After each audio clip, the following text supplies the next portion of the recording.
The cameras flashed, the crowd froze. I mean, picture it. It is November 2025, right?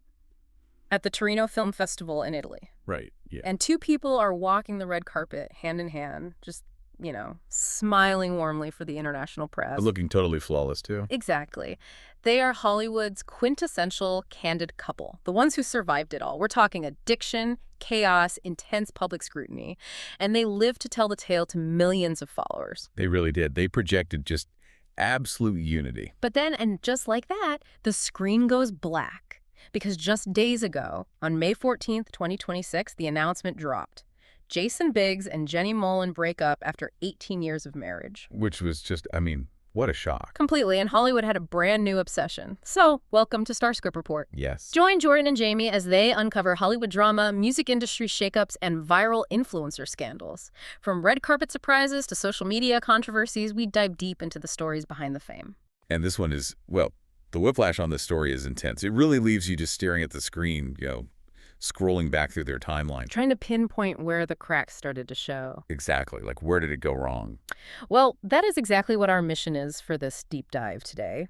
We are looking through the years of tabloid archives, their unapologetic memoirs, and direct-to-audience platforms like Mullen's own Substack newsletter. There's a lot of material there. So much. We're trying to figure out how a couple that survived hidden addictions and actively monetized their own trauma, frankly, suddenly walked away from an 18-year union without a single scratch. Right, because we aren't just looking at the breakup itself. No, we are exploring the chaotic meet-cute, the harrowing deception that almost broke them, and really the psychological toll of treating your marriage as a transparent public brand. And honestly, the breadcrumbs leading to this split have actually been hiding in plain sight for over a decade. Oh, absolutely. Their entire dynamic was fueled by this, intense competitiveness and admitted childhood abandonment issues, plus navigating narcissistic parents. Which they talked about a lot. They did. They built an empire on oversharing, which means we actually have a beautifully documented map of their psychological landscape to explore. So to understand how they ended up here in 2026, we kind of have to look at the baseline they established on day one, because they did not start with a foundation of mutual respect or shared values. No, not at all. They started with overt hostility. It's wild. We are going back to 2007. They are casting the movie My Best Friend's Girl. Jenny Mollen is up for a part, and she finds out Jason Biggs is being considered. And her immediate reaction to try and stop him from getting hired. Wait, literally tried to stop him? Yeah. She actively lobbied the producers against him. She looked at his resume and thought, that guy from American Pie. Oh, wow. But underneath that dismissal was this profound insecurity. She later admitted she was fiercely jealous of his success before they had even spoken a single word to each other. Jealous before even meeting him. Right. She wanted the producers to cast an unknown underdog instead, simply because Jason's established fame threatened her own ambitions. It is like reading a fairy tale where the princess is actively trying to get the prince fired before the story even begins. That is the perfect way to describe it. It's like the ultimate anti-rom-com. But she ultimately watched his audition tape, realized he was undeniably talented, and changed her mind. Thank goodness. But their actual first meeting, pure cinematic chaos. She joked years later that they met on Friday the 13th, literally moments after Jason had walked under a ladder and run over a black cat. Which is just a cursed beginning on paper, right? Literally. But for two people with their specific psychological makeup, that chaos was a massive spark. They went on a blind date, and the infatuation was rapid and total. They were engaged by January 2008, just a few months after that incredibly fraught introduction. So fast. And the wedding itself perfectly encapsulates that impulsive energy. April 2008, they don't fly to a secluded beach or, rent out a massive estate. They drive to a FedEx-Kinko's in Calabasas, California. Wearing their pajamas. Wait, I still can't get over that. A Kinko's. The literal Kinko's. For their 14th anniversary, Mollen posted about it on Instagram, wondering out loud if the officiant was a real justice of the peace or just an actress looking for $300. That is so her brand. She even joked that the whole event felt like a psychedelic mushroom trip. And it was Earth Day, too, which just adds to the weirdness. They did eventually have a formal wedding in Napa Valley, but that Kinko's origin story is the defining metaphor for their early years. It really established this shared identity of being the unconventional, messy, impulsive couple. But starting a relationship with that much overt competition and high-stakes chaos sets a very specific psychological stage. It does. And that is the big question, really. When your baseline is that chaotic, does stability actually start to feel boring? It can actually feel incredibly threatening. When you bond over shared adrenaline rather than shared calm, you become accustomed to navigating crises together. Like the crisis is the glue. Exactly. The adrenaline becomes the binding agent of the relationship. The danger is that when you are moving at that velocity, wrapped up in the romance of your own impulsivity, you often run right past massive glaring red flags. And that's not even the wildest part. Wait till you hear what was actually happening behind the scenes during this time. Yeah, this gets dark. Because the red flag in this case was not just a personality quirk. It was a severe, hidden substance abuse problem. Because while they were projecting this quirky pajama wedding image to the world, the reality was entirely different. Jason Biggs later admitted that during these early years, he was living in a total blur of drugs and alcohol. He was maturing on paper, getting married, settling down, maintaining a successful career, but in reality, he was blocking everything out. And he went to extreme lengths to protect that blur. The lengths he went to were actually terrifying when you think about the collateral damage. He confessed on a podcast that he would go to couples counseling with Jenny, sit there for an hour, have what felt like a highly productive therapy session where they supposedly communicated deeply. And then walk out the door and go straight to the liquor store. It's just staggering. He admitted to snorting dust off the floor, and he successfully hid the true rock-bottom depth of his addiction from his own wife. This really highlights the deeply fractured double life of a high-functioning addict. Therapy, in that specific context, was not a tool for healing the marriage. No, it was a performance. Exactly. It was a strategic way to maintain the illusion of a healthy, communicative relationship while meticulously guarding the addiction. By checking the good husband doing the work box, he ensured she wouldn't look too closely at his actual day-to-day behavior. Right. But I have to push back on the mechanics of that, though. How does a trained couples therapist miss the fact that one half of the couple is in the throes of severe addiction? It's a great question. And more importantly, how does a spouse miss it? We constantly hear the traditional Hollywood narrative of the supportive spouse who valiantly stands by their partner. Yeah, the classic trope. But imagine for a second the sheer emotional weight of being the anchor for someone who is actively deceiving you in a supposedly safe space like therapy. The deception is a profound trauma of its own.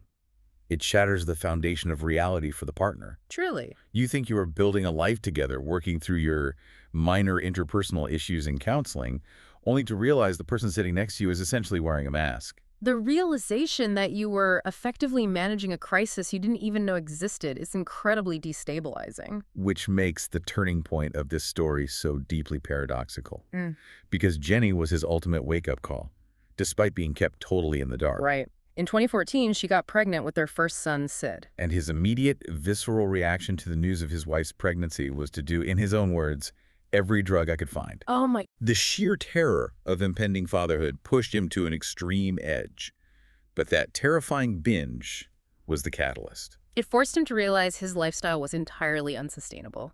So he officially got sober in 2017, the same year their second son, Lazlo, was born. And he has been very vocal about crediting Jenny for standing by him. Which is huge. But surviving a betrayal of trust that massive usually sends couples retreating into privacy, right? You lick your wounds behind closed doors, you protect the fragile, newly sober dynamic. Usually, yes. But they did the absolute opposite. Yeah. They took that deep, painful betrayal and they open-sourced their marriage. Open-sourced. I love that framing. Before we dive into how they basically monetized all that trauma, if you're loving these Hollywood twists, make sure you're subscribed. We've got even crazier stories ahead. Yes, hit that subscribe button. So they open-sourced it. It is like they realized that if they expose their own flaws, their own toxic traits, and their own darkest moments first, the tabloids would have nothing left to steal. Exactly.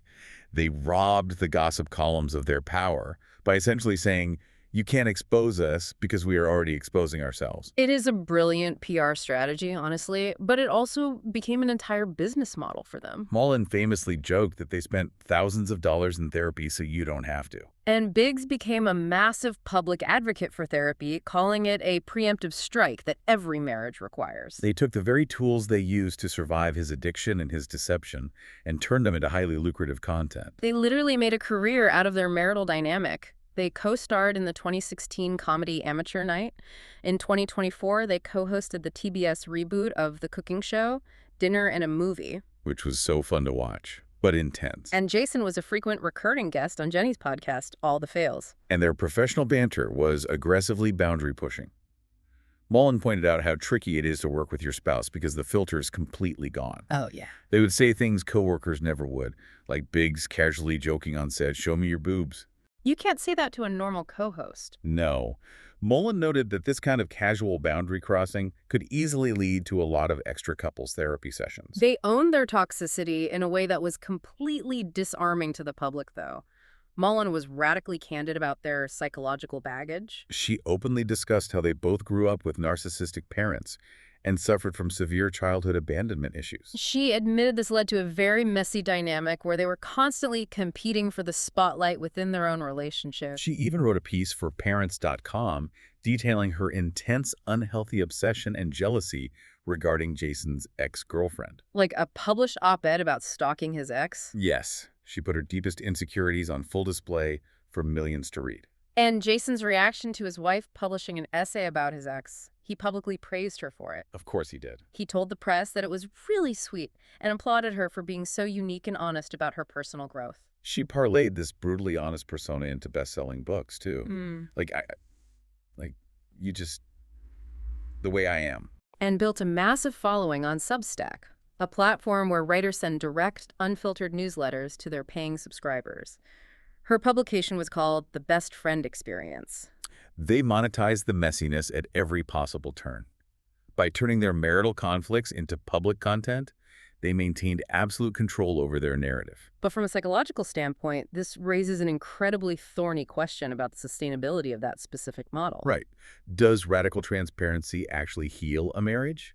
Or does treating your relationship's deepest insecurities as content eventually hollow out the foundation?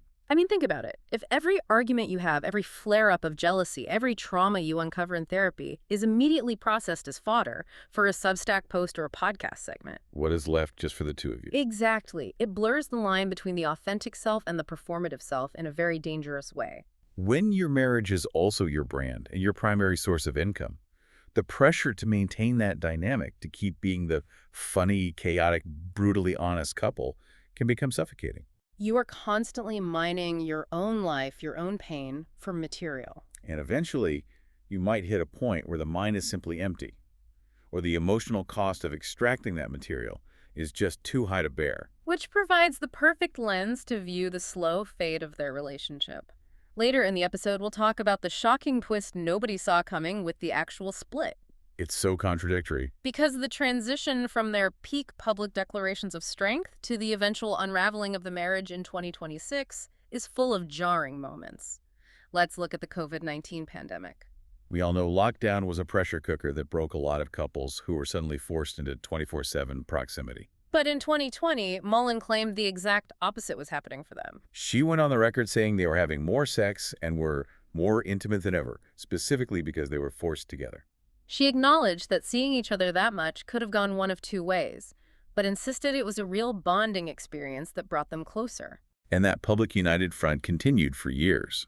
Fast forward to November 2025, just 6 months before the official split. We go back to that red carpet at the Torino Film Festival. All right, they're holding hands, smiling. Mollen posted a photo from that trip on Instagram with the caption, "A totally approachable couple not trying to seduce you." Everything outwardly signals health and longevity. But then in March 2026, we get this bizarre social media interaction.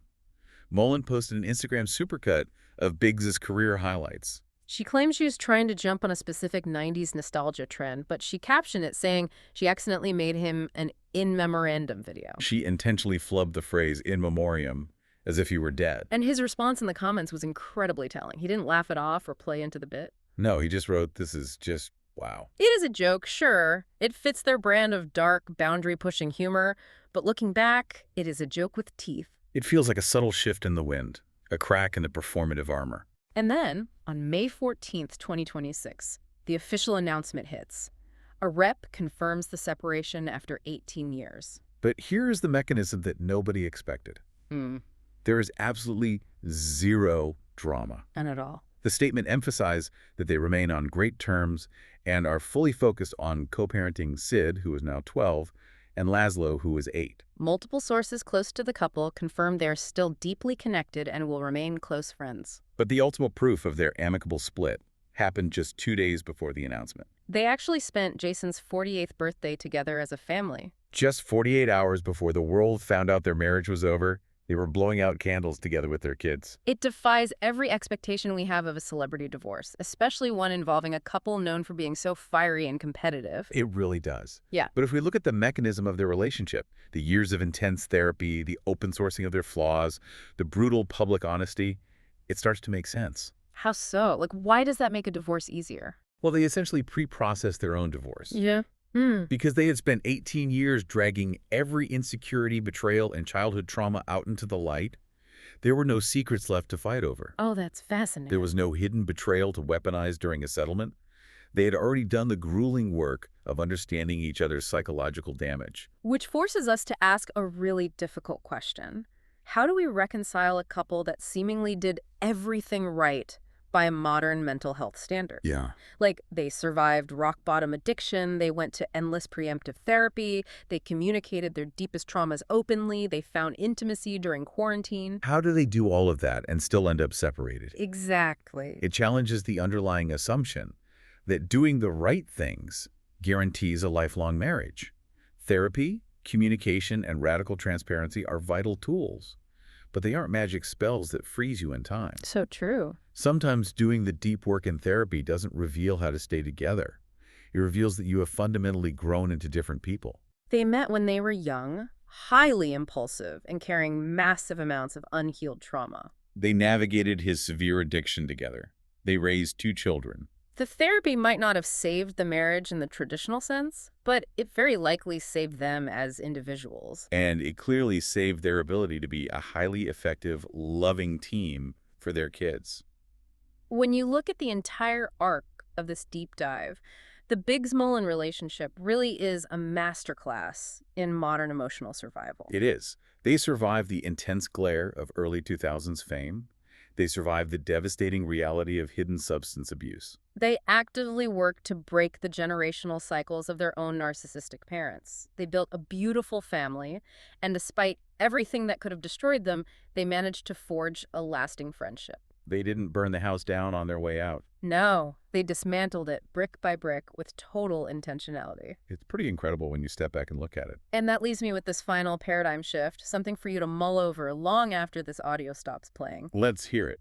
Society conditions us, almost programs us, to view every divorce as a failed marriage. The language we use is inherently negative: broken home, split, failed. It's so stigmatized. But think about what we just discussed. If 2 people spend 18 years together, help each other pull out of the darkest depths of substance abuse, raise 2 healthy kids, destigmatize couples therapy for millions of people by being radically honest, Right. and end things on such incredibly good terms that they're celebrating a birthday together 2 days before signing the papers, maybe an 18-year marriage ending isn't a failure at all. It is a profound reframing of what success looks like in a relationship. Maybe it's just a wildly successful relationship that gracefully reached its natural conclusion. Exactly.